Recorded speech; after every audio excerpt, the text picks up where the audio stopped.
I love dragons and death, because they are fun.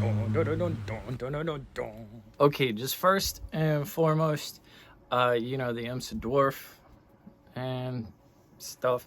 So there will be no dwarf or midget or little people jokes. I don't get down like that. We're just not doing it. So that's pretty much dressed like an imp. Deal with it. Right? Anyway. So this chapter is about Tyrion. Couple of corrections. It's not Marceline, it's Marcella. And Ned Stark's brother was also named Brandon. So I think Bran is actually named after Ned Stark's brother Brandon. You know, the one he constantly had to look up to that got killed. That'll come up. So, the imp is reading. I guess he's been reading all night. We jumped ahead about 4 days, since Bran got yeeted.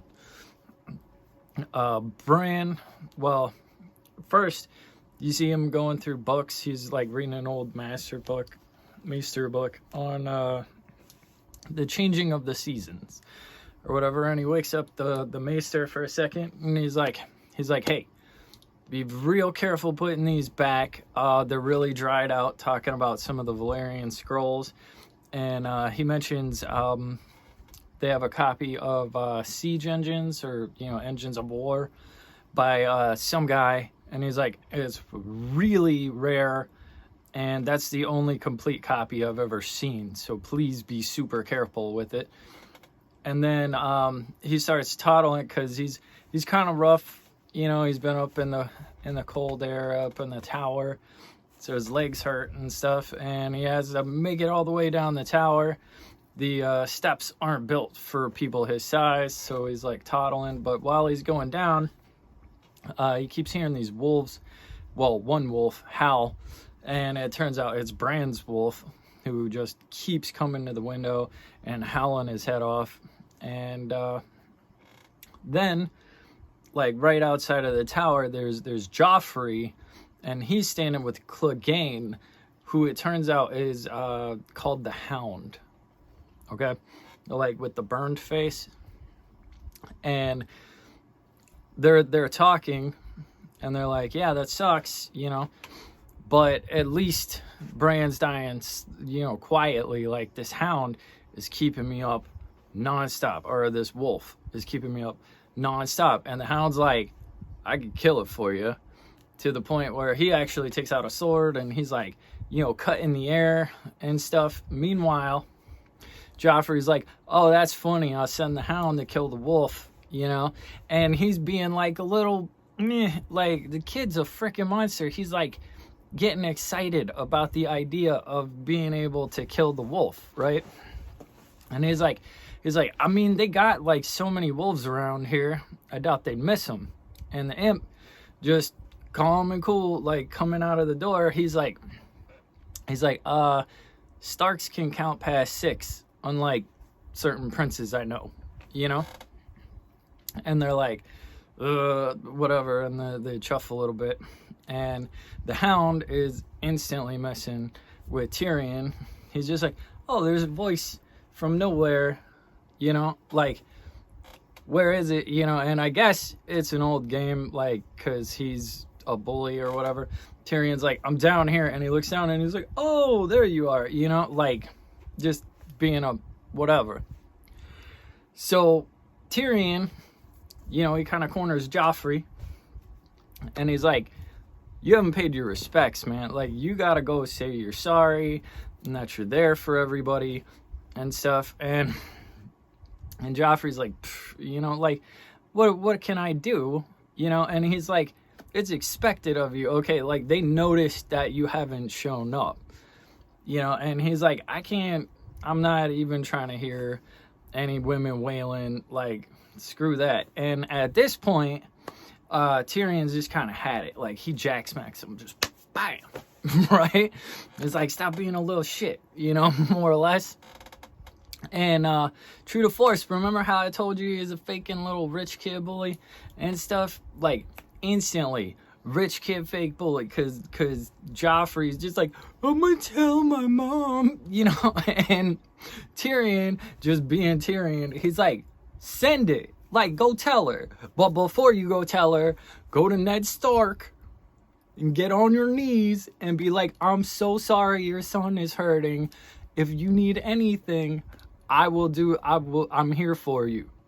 You know. And like straight up, because he tells him, he smacks him, and he's like, go tell the Starks. And he's like, you say one more word, I'm gonna smack you again. And he's like, I'm gonna tell my mom. And he just bam smacks him again on the other cheek.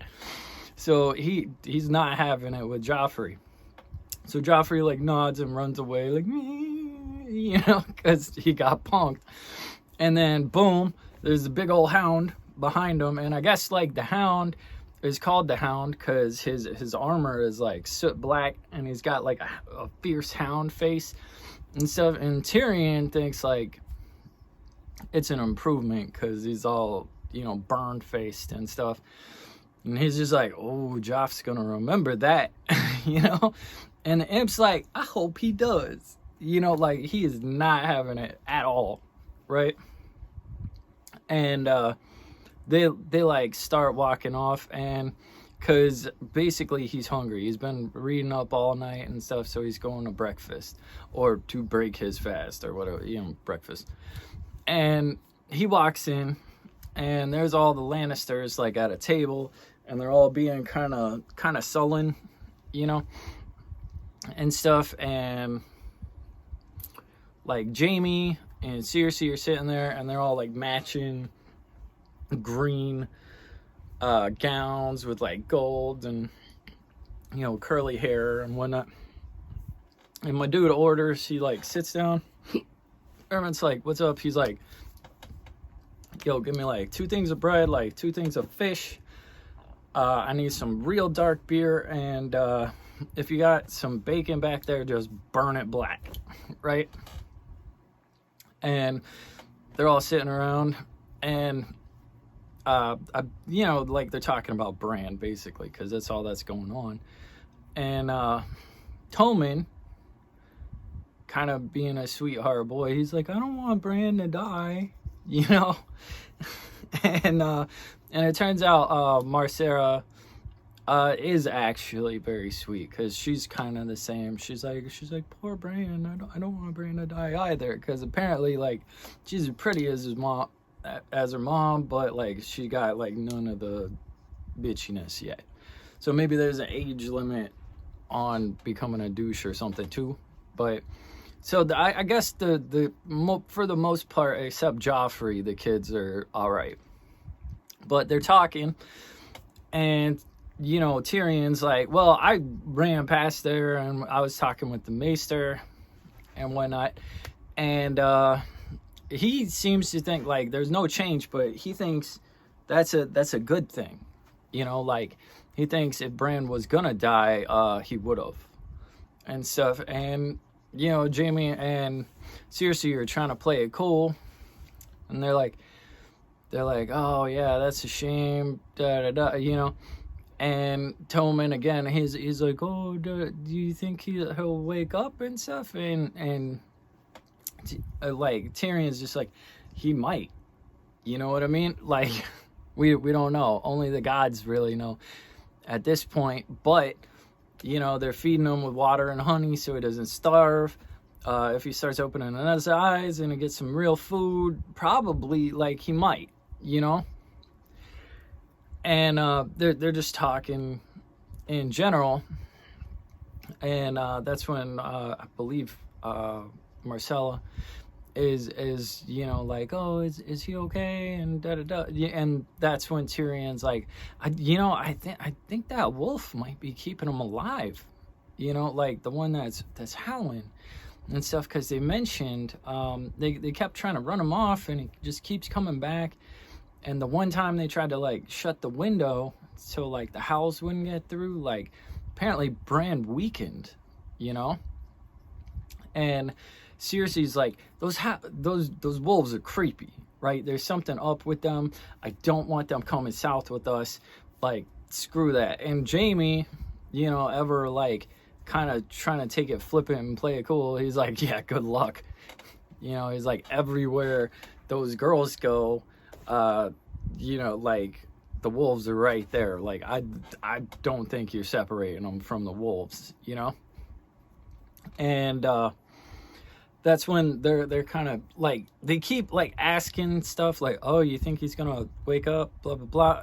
And once Tyrion is like, yeah, he could definitely wake up. Like, they drop their guard for a sec and they like share a glance, but like for a second, just like.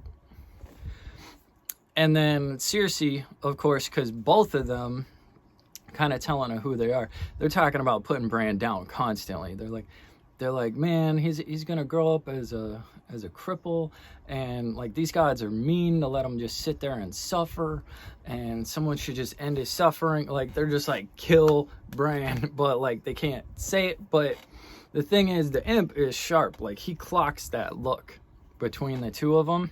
So he's over there like, and they're talking about, just all that in general.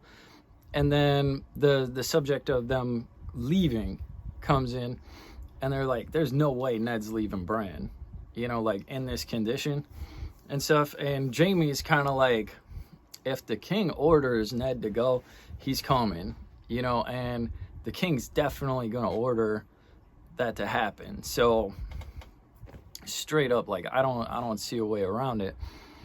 And the imp kind of pauses and stuff, because he's like, we're shipping out in like a day or two. And then Cersei even is like, oh, you're not coming, and the imp was like, well, Benjen's gonna take Jon up to the wall, and I kind of wanted to see it, like, I've never seen the wall. And Jaime's joking, and he's like, you're not like thinking about taking the black, are you? Like, and he's like, no, are you kidding me? Me celibate, like, all the whores would go broke, basically. And then he mentions, he's like, honestly, I just want to get to the top of this wall and then pee off the edge of the world, which is probably one of the most guy things I've ever heard, and I support this plan. Like peeing off the edge of the world.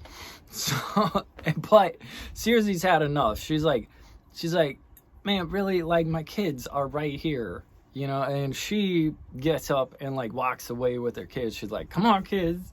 And so, just, like, just being a Karen, like, oh no, I murdered children, but I can't possibly. Well, I guess Jaime murdered the children, but she murdered Jon Arryn, so screw her, right? But anyway, so Jaime and the imp are sitting there, and he's talking, and he's like, man, they really need to just put Bran down. Like, he's got because the imp had said he broke his back and like his legs are shattered. He's like he ain't gonna be able to walk, and if he does wake up, like, he's not even gonna be crippled. He's gonna be a grotesque, like, meaning like he can't care for himself and stuff. And Tyrion, like, the imp, chimes in and is like, well, as a grotesque, I'm not sure I'd pick death, because life still has possibilities and whatnot. And for some reason, I don't know the way he said it or whatever, but Jaime's like, oh, you're perverse. So maybe like he's alluding to all the hookers and whatnot. But after that, he's like, also, I'd really like to know what he had to say. Like, kind of screwing with Jaime a little bit. And Jaime, and this is kind of telling too, because I think Jaime just flips switches sometimes. Like, he's just like, oh, do I have to worry about you? You know what I mean? Like, in a real way. And then he's stuffing his mouth like the imp, so he like washes it down, and he's like, I love my family, like, with the wolfish grin or whatever. And that's more or less the whole chapter, just Joffrey being a crap, Jaime and Cersei being shifty, the imp being kind of smart and deep, the the kids, you know, besides Joffrey, just being scared for Bran. And yeah, I guess Bran's been laid up for like 4 days unresponsive, and it seems like his wolf is trying to heal him and won't go away, so it's just howling constantly for him. But that's the chapter. So hold on. Also, if I can reach them, check these out. These are a gift from a follower, and my wings work. So I'm a flying imp. I just thought you guys might want to see that. Okay, this was Tory Torrential. That was chapter 8 or 9. I'll have to check. Tyrion. And I love you. Thanks for watching my show. Like and subscribe.